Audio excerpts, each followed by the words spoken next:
Pemirsa, inilah Agronews hari ini. Sektor peternakan dinilai harus diperkuat untuk mendukung ketahanan pangan, terutama karena kebutuhan daging sapi di daerah masih belum terpenuhi secara optimal. Berita selanjutnya, Dinas Peternakan dan Perikanan Kabupaten Blitar mengimbau peternak untuk memastikan kandang ternak dalam kondisi aman saat ditinggal mudik Lebaran. Pemirsa, selain dua berita utama, kami akan menyampaikan beberapa berita singkat hari ini. Berita pertama dikutip dari koran kaltim.com 19 Maret 2026 memberitakan sektor peternakan dinilai harus diperkuat untuk mendukung ketahanan pangan, terutama karena kebutuhan daging sapi di daerah masih belum terpenuhi secara optimal.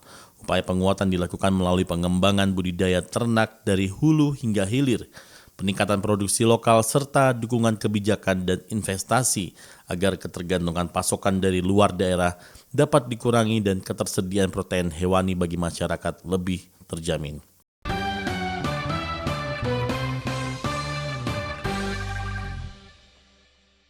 Saya adalah petani ternak sapi.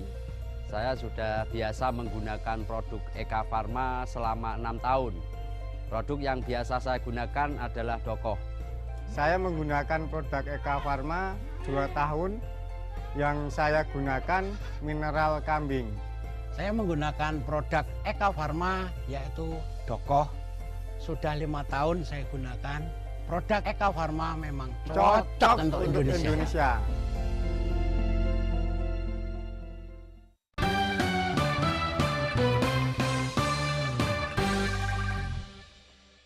Berita selanjutnya dikutip dari Blitar Kawentar, Jawa Pos, 24 Maret 2026 memberitakan Dinas Peternakan dan Perikanan Kabupaten Blitar mengimbau peternak untuk memastikan kandang ternak dalam kondisi aman saat ditinggal mudik Lebaran dengan langkah seperti menitipkan perawatan kepada keluarga atau pekerja, memastikan ketersediaan pakan dan air, serta menjaga keamanan kandang dari pencurian maupun gangguan hewan liar agar kondisi ternak tetap terjaga selama ditinggal dalam waktu yang cukup lama.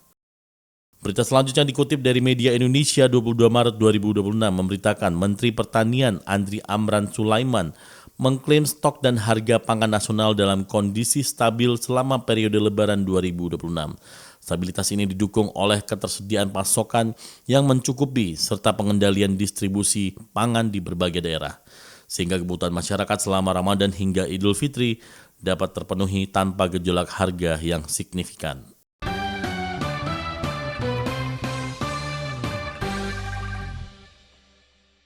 Saya adalah petani ternak sapi. Saya sudah biasa menggunakan produk Eka Farma selama 6 tahun. Produk yang biasa saya gunakan adalah Dokoh. Saya menggunakan produk Eka Farma 2 tahun. Yang saya gunakan mineral kambing. Saya menggunakan produk Eka Farma yaitu Dokoh. Sudah 5 tahun saya gunakan. Produk Eka Farma memang cocok untuk Indonesia.